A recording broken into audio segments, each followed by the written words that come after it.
The sound of rain against the window was the first thing she remembered after waking. Not the terror, not the blood, not the face hanging from fishing line like some grotesque marionette just rained. Patricia Winters would later tell investigators that this detail haunted her more than anything else. The way such ordinary sounds could exist alongside the most extraordinary horrors. She was 23 years old, a nursing student from Madison who had taken a wrong turn on a November night in 1957. And when she opened her eyes in that farmhouse basement, she discovered that some nightmares do you untend when you wake up. Before we continue, tell me in the comments from which country and city are you watching right now, and what time is it there? Because time itself seemed to stop that night in Plainfield, Wisconsin, in a place where reality bent so far it nearly broke. What Patricia saw in those first conscious moments would become one of the most suppressed testimonies in FBI files, buried so deep that even seasoned investigators refused to discuss it on record. She watched a man hunched over a workbench,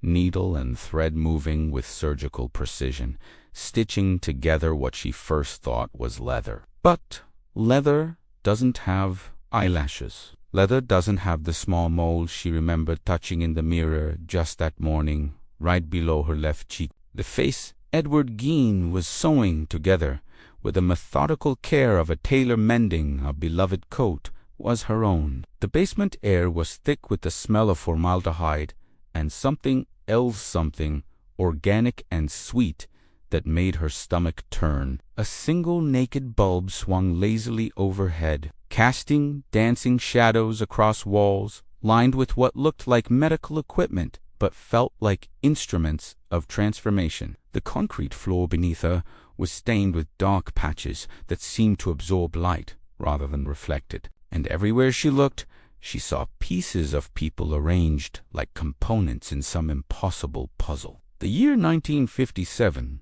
existed in the shadow of atomic anxiety and Cold War paranoia, when the American psyche was already fractured by fears of invisible enemies and unspeakable experiments. Project MKUltra was well underway in underground facilities across the country, exploring the darkest corners of human consciousness with the same methodical precision that Ed Gein applied to his craft. At Los Alamos, scientists were pushing the boundaries of physics and human endurance.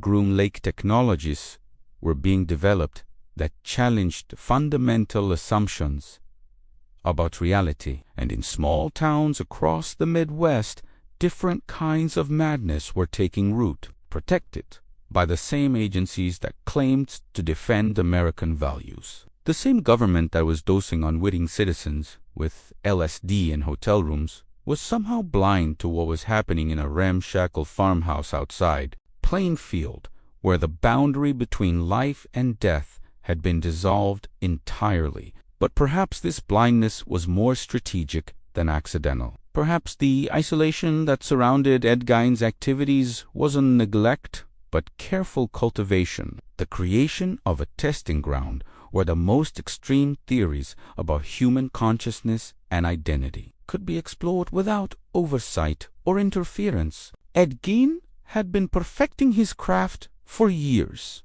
though the word craft feels inadequate for what investigators would later discover. This wasn't the random violence of a madman, but something far more deliberate, more ritualistic, more systematic than anyone wanted to admit. The bodies missing from Plainfield Cemetery hadn't simply been stolen, they had been transformed, repurposed, given new life in ways that challenged every assumption about death and identity. Lampshades made from human skin, chairs upholstered with flesh, a belt made from nipples, soup bowls carved from skulls. These were not the trophies of a killer, but the furnishings of someone who had created his own private universe where the living and the dead coexisted in horrible harmony. But Patricia's face was different. Patricia's face was still warm, still connected to a nervous system that registered every needle puncture, every careful stitch, every moment of violation with crystalline clarity. She could feel the fishing line being threaded through skin that had been part of her just hours before, could sense the mannequin head beneath her stolen features as if it were an extension of her own skull. The sensation was impossible, medically inexplicable, but undeniably Rella doubled consciousness that persisted even as she watched her identity being literally dismantled and reconstructed. The basement where she found herself trapped was a workshop of transformation, but also something more sinister, a laboratory where the boundaries between surgical precision and ritual mutilation had been erased. Gein had been a surprisingly methodical student of human anatomy, teaching himself techniques that would have impressed the surgeons at the University of Wisconsin Medical School. He understood skin elasticity, nerve placement, the delicate architecture of facial muscles, the precise pressure required to preserve tissue integrity during transplantation. He knew exactly how to remove a face intact, preserving not just the surface features but the underlying structure that gave it life and expression. Patricia later described the sound of his breathing as he worked slow, meditative, almost peaceful, like a monk engaged in sacred contemplation. There was no rage in his movements, no frenzied violence, no indication that he saw her as a victim rather than a willing participant in some cosmic experiment. He handled her severed face with the same gentle attention a mother might show while dressing a sleeping child, turning it toward the light to examine his handiwork, making small adjustments to ensure perfect symmetry. The needle caught the light as it moved through flesh that had been part of her just hours before, and she realized with crystalline clarity that she was watching her own death being assembled piece by piece. But death wasn't the right word for what was happening to her. Death implied finality, closure, the end of consciousness. What Patricia was experiencing was something far more complex, a transformation that seemed to preserve consciousness while fundamentally altering the physical structure that housed it. Her face continued to express emotions even after it had been removed from her skull,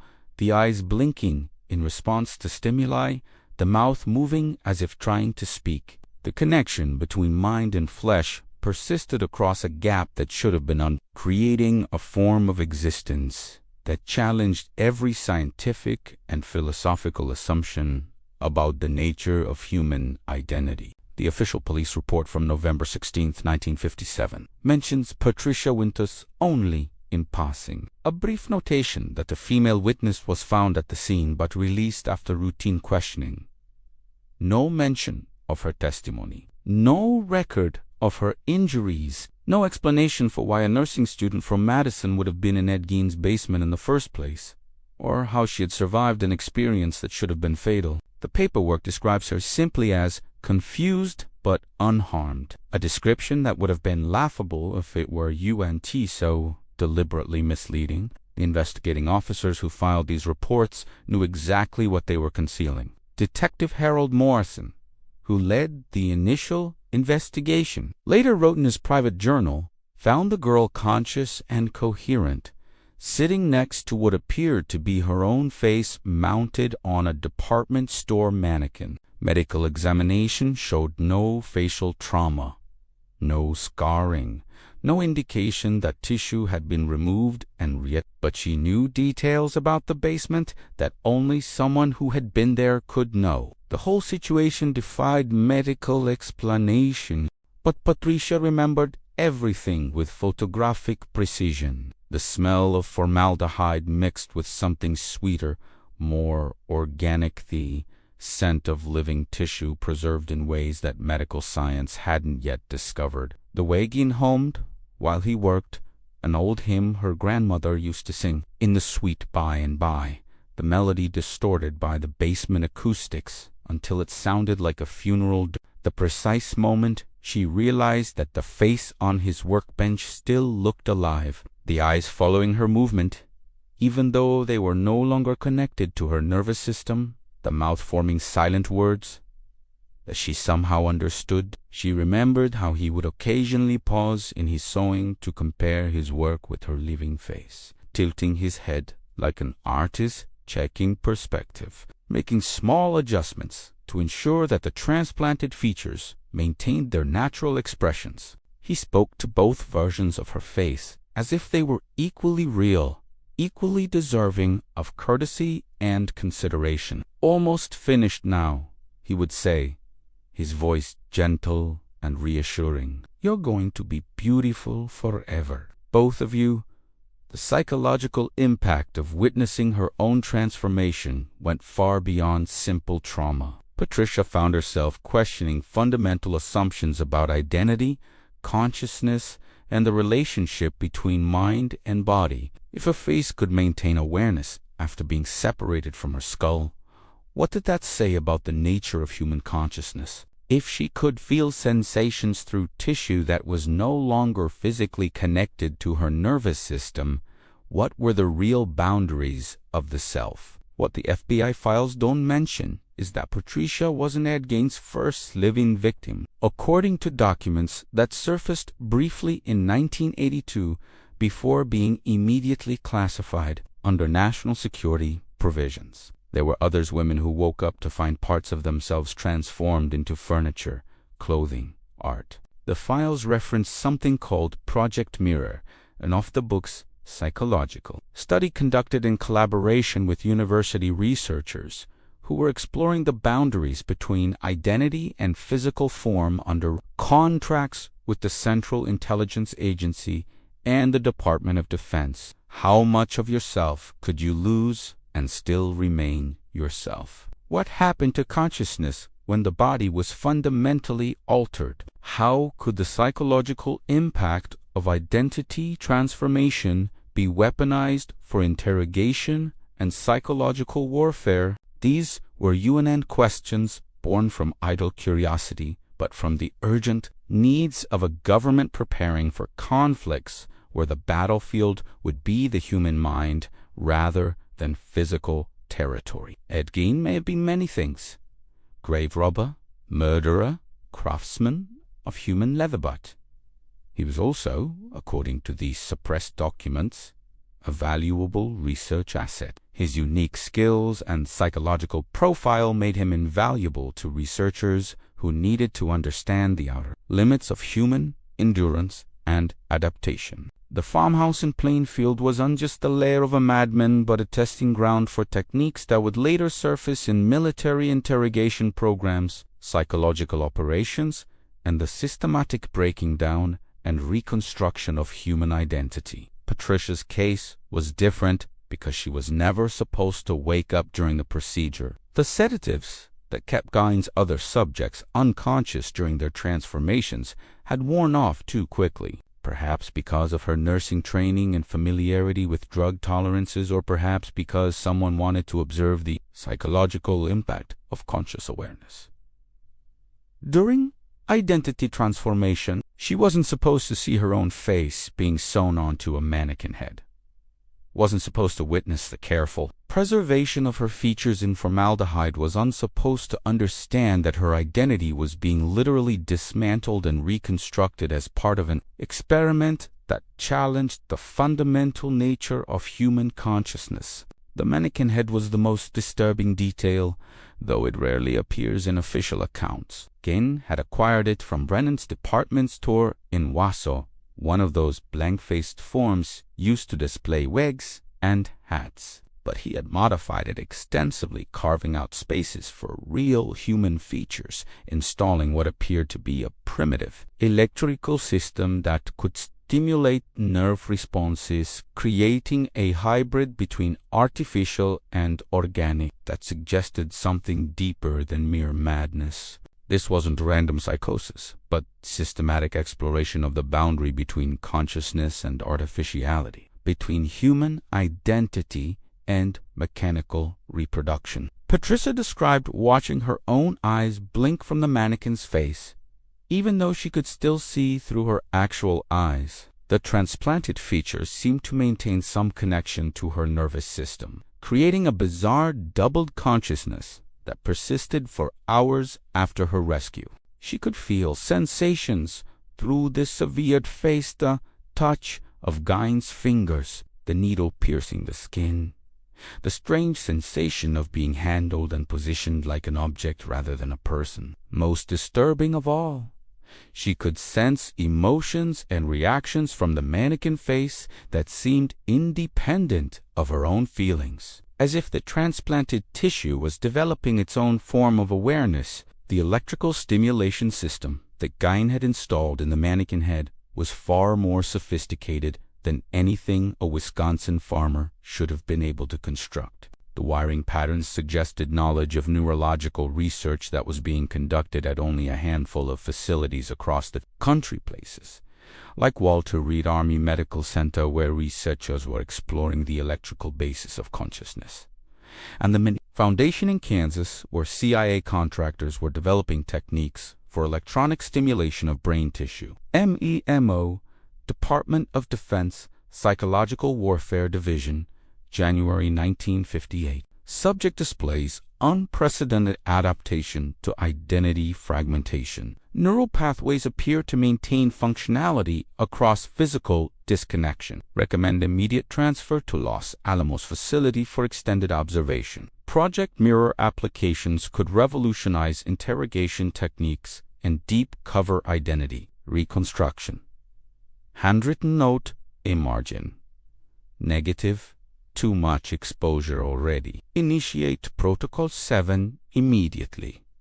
End of memo. Protocol 7 was the designation for complete memory erasure using experimental techniques that combined pharmaceutical intervention with targeted electromagnetic stimulation of specific brain regions. The technology was crude by later standards, but effective enough to eliminate specific memories while leaving the rest of personality intact. Patricia underwent 3 separate sessions at an undisclosed facility in Nevada, each one designed to remove another layer of her experience in that basement, each one monitored by teams of researchers who documented every aspect of her response to memory suppression techniques. But memory is more resilient than the researchers understood. While they could eliminate conscious recollection, they couldn't erase the deeper imprints left by trauma, especially trauma that challenged fundamental assumptions about the nature of consciousness itself.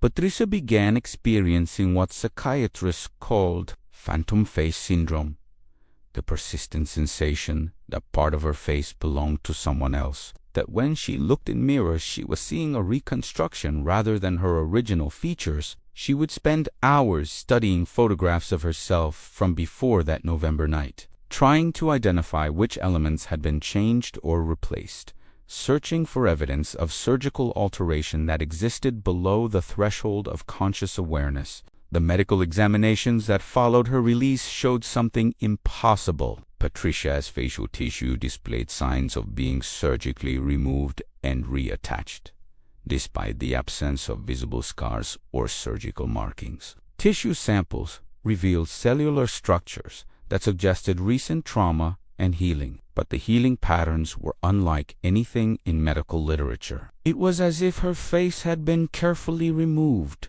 preserved using techniques that prevented cellular death, and then reintegrated with her living tissue using surgical methods that exceeded contemporary capabilities by decades.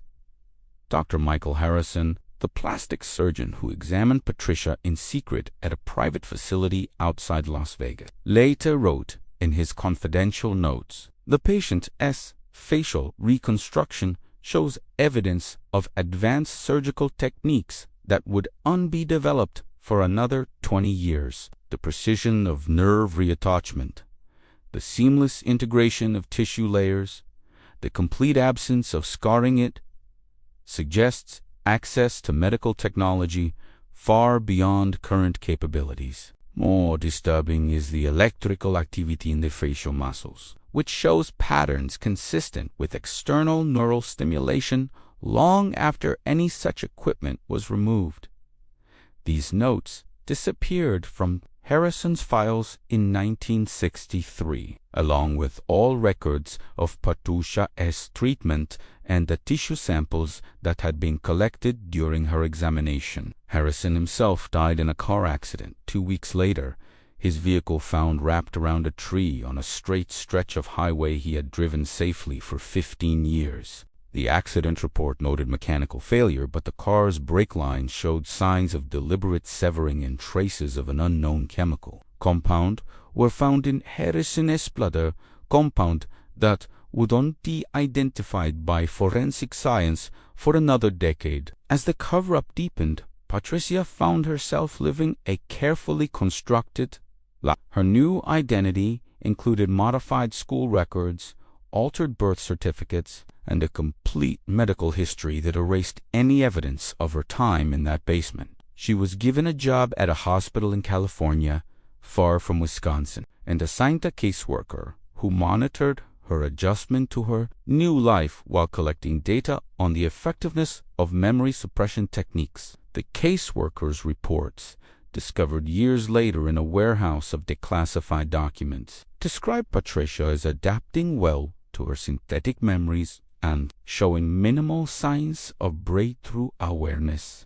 But breakthrough awareness was exactly what Patricia was experiencing, and the researchers monitoring her case knew it. Despite the memory suppression, she retained fragments of that night images that would surface in dreams, sensory memories triggered by specific smells or sounds, and most disturbing of all, the persistent feeling that she was living in someone else's face. She began to suspect that the memory erasure hadn't been complete, that something fundamental about her identity had been permanently altered in ways that went beyond simple trauma, that the face she saw in mirrors each morning belonged to someone else entirely. The dreams were the worst part. Night after night, she would find herself back in that basement, watching Gein work with his needle and thread.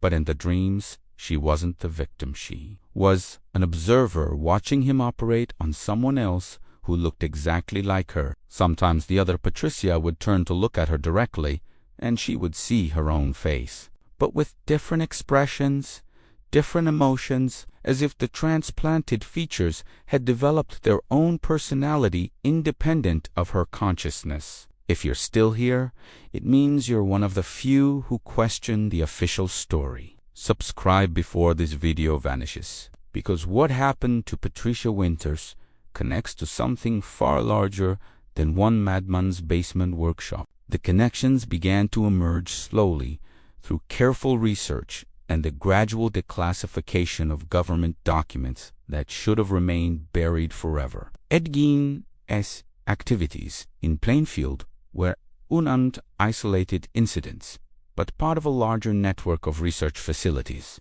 and private contractors exploring the boundaries of human consciousness and identity under the umbrella of national security research. The same doctors who were conducting LSD experiments on unwitting subjects in Canadian hospitals were consulting with researchers who had studied Gein's techniques for removing and preserving human tissue while maintaining neural functionality. Project Mirror extended far beyond a single farmhouse in Wisconsin. Documents recovered from the CIA's archives in the 1990s reference facilities in Nevada, New Mexico, and underground installations where identity fragmentation research was conducted on subjects who had been carefully selected for their psychological profiles and social isolation. These were random victims, but individuals who had been identified as suitable for extreme psychological experimentation, people whose disappearance would ungenerate significant investigation or media attention, people whose testimony would be easily dismissed as delusional if they ever tried to speak about their experiences. The technology for facial reconstruction that appeared in Patricia's case would later surface in military applications, specifically in the creation of deep cover operatives who required complete identity changes for long-term infiltration missions. The techniques pioneered in Gein's vestimenta, careful preservation of facial features, the seamless integration of transplanted tissue. The psychological impact of witnessing one's own transformation became standard elements in advanced interrogation and psychological warfare programs that operated well into the 1980s. But perhaps most disturbing was the discovery that Gein himself had been carefully managed and protected throughout his activities. Local law enforcement had received multiple reports about strange smells and activities at his farm, but investigations were consistently terminated or redirected by officials claiming jurisdiction under federal statutes that did not actually exist. Sheriff's deputies who pushed too hard for search warrants found themselves transferred to other jurisdictions or forced into early retirement. The isolation that surrounded Gein's farmhouse was was carefully maintained by individuals who needed his work to continue undisturbed, who saw him as a valuable research asset rather than a dangerous criminal. Patricia began to piece together these connections in the 1970s as she slowly recovered fragments of her suppressed memories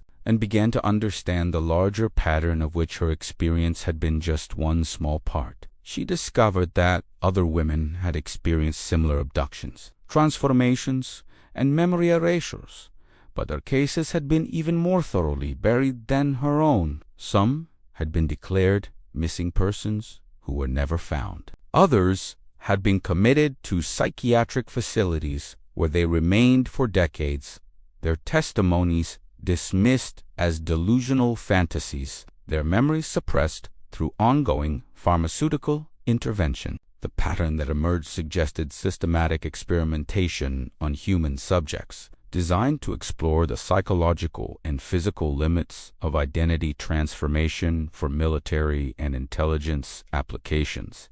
How much of a person could be changed while leaving their consciousness intact? What happened to memory and personality when fundamental aspects of physical identity were altered? How could the trauma of identity fragmentation be weaponized for interrogation purposes? These were eRNA questions born from scientific curiosity, but from the urgent needs of intelligence agencies preparing for psychological warfare against enemies who might use similar techniques.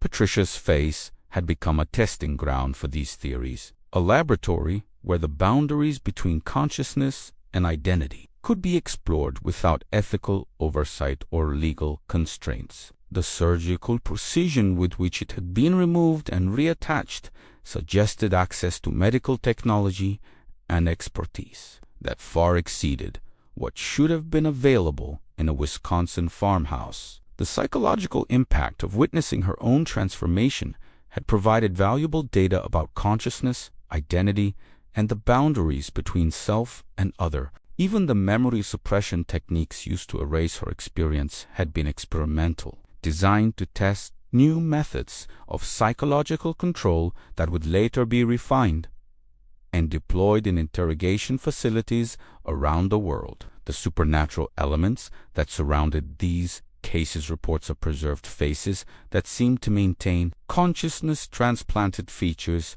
that retained sensory connections to their original owners, psychological phenomena that challenged basic assumptions about the relationship between mind and body may have been less supernatural than they appeared. Advanced neurological research was exploring the persistence of nerve function in transplanted tissue, the possibility of maintaining sensory connections across severe neural pathways, and the ways that psychological trauma could create seemingly impossible perceptual experiences that nevertheless contained elements of objective reality. Some say it was coincidence that so many of these cases occurred during the height of Cold War psychological research programs. Others believe it was part of something much older and far darker, systematic exploration of human consciousness that had been continuing for decades under the protection of national security classifications, an enterprise that saw human beings as raw material for experiments that pushed the boundaries between science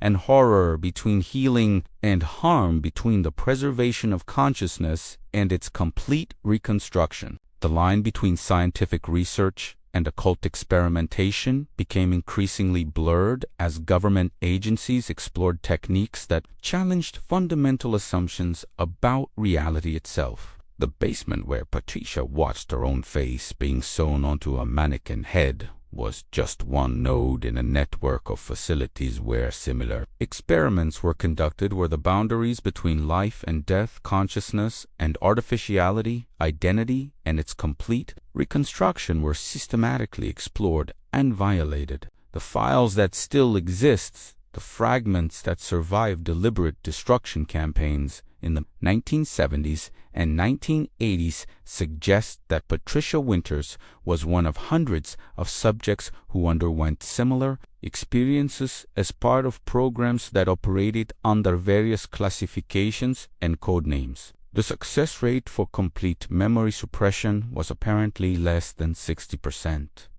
meaning that dozens of people were living with fragmentary memories of impossible experiences, carrying secrets that they couldn't fully remember but couldn't completely forget, existing in a liminal state between their original identities and the reconstructed selves that had been imposed upon them. Patricia's attempts to contact other survivors met with limited success and significant danger. Many had died under mysterious circumstances, car accidents, apparent suicides, sudden medical emergencies that occurred just as they began to recover suppressed memories or make contact with researchers who might validate their experiences. Others had been permanently institutionalized, their testimonies buried in psychiatric files that would never be made public, their ongoing treatments serving as both punishment and research, opportunity for studying the long-term effects of identity fragmentation. The few who remained free had learned to keep silent, understanding intuitively that certain truths were too dangerous to speak aloud,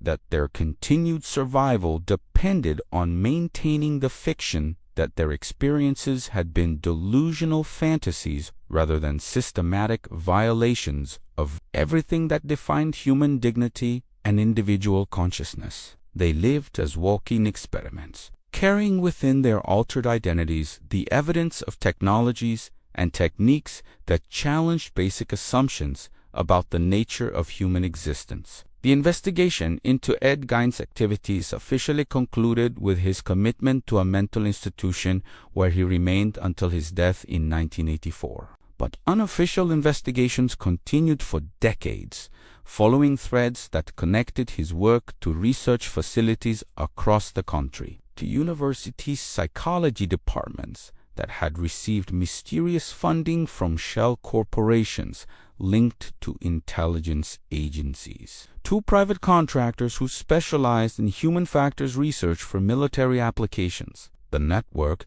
that had supported and protected his activities remained intact, simply shifting to new locations and new subjects, adapting its techniques as technology evolved and new possibilities for identity manipulation emerged. As Patricia grew older, the suppressed memories became more vivid rather than less. The memory erasure techniques that had been used on her were apparently designed for shorter-term suppression, and the deeper psychological trauma began to surface as her natural memory systems reasserted themselves against the artificial barriers that had been imposed. She began to remember not just the basement workshop, but the transportation to and from other facilities, the medical examinations that had monitored her physical and psychological responses, the careful documentation of every aspect of her experience by researchers who saw her suffering as valuable data rather than human tragedy. She remembered faces, doctors, researchers, officials who had observed her transformation and recovery with clinical detachment, taking notes on clipboards, while she struggled to understand what had happened to her identity. Some of these faces belonged to individuals who later achieved prominence in government, academia, and private industry, suggesting that the network involved in these experiments extended to the highest levels of American society. The technologies and techniques developed through her suffering had apparently proven valuable enough to ensure that the responsible parties were protected rather than prosecuted, promoted rather than punished. The weight of carrying these memories alone became unbearable. Patricia began documenting her experiences in letters that she sent to journalists, researchers, and government officials, hoping that someone would investigate and expose the truth about programs that had treated human beings as experimental subjects in pursuit of strategic advantages in psychological warfare. Most of her letters went unanswered. Those who did respond typically dismissed her accounts as delusional fantasies or the products of recovered memory syndrome, psychological artifacts rather than historical facts. The few investigators who showed genuine interest in her case found themselves facing obstacles that went far beyond normal bureaucratic resistance. Files were destroyed just before they could be examined. Witnesses died or disappeared under circumstances that suggested active interference rather than natural coincidence. Evidence was lost in floods, fires, or administrative mishaps that occurred with suspicious frequency whenever someone got too close to the truth about programs that had operated in the shadows of American intelligence for decades. But Patricia persisted, understanding that her survival had been accidental, that she had been given knowledge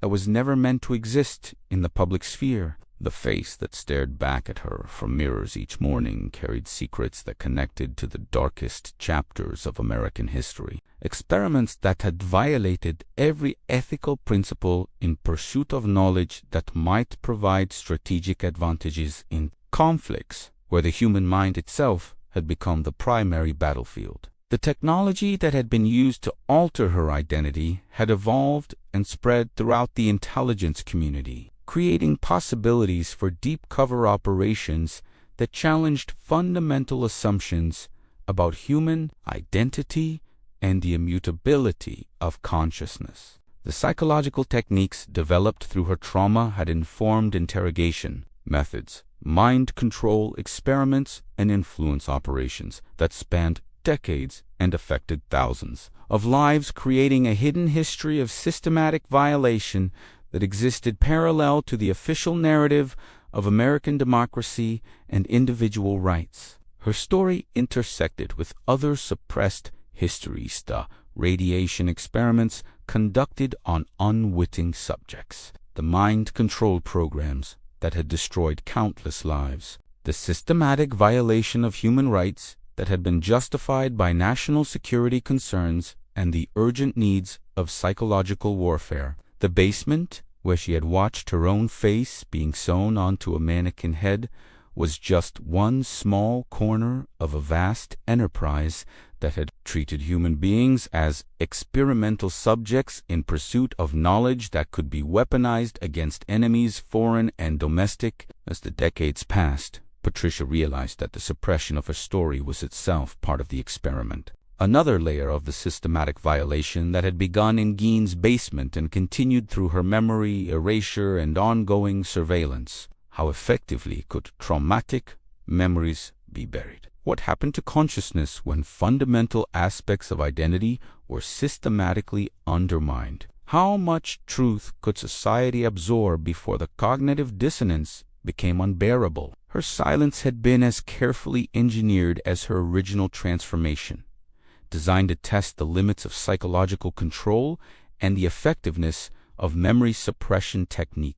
The rain that she remembered from that first conscious moment in the basement had become a recurring symbol in her dreams, a sound that connected her current life to memories that existed on the edge of consciousness, threatening to surface whenever her psychological defenses weakened. Sometimes she would wake to the sound of rain and find herself touching her face, checking to ensure that all the features were still connected, still responsive to her will.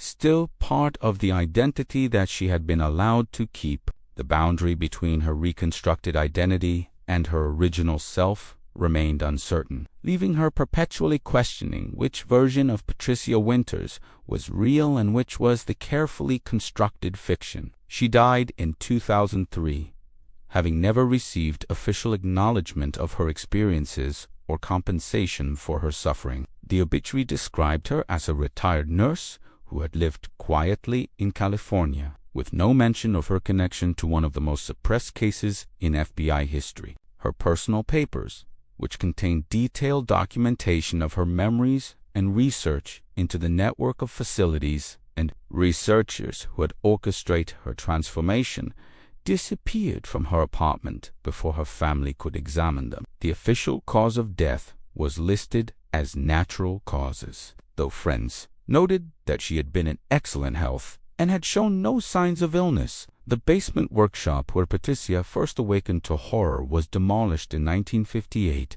less than a year after Ed Gein's arrest. The demolition was carried out by a private contractor using techniques that suggested the goal was complete obliteration rather than simple removal. Every trace of the building was removed, the foundation excavated to a depth of 12 feet, filled with concrete and covered with imported soil that contained no trace of the original ground composition. Today, the location is a small park with a memorial to local veterans, with no indication of what once stood there or the experiments that had been conducted in its shadows. But the techniques pioneered in that basement continued to evolve, spreading through networks of researchers and intelligence operatives who saw human consciousness as territory to be conquered and controlled. The medical procedures that had been used to remove and reattach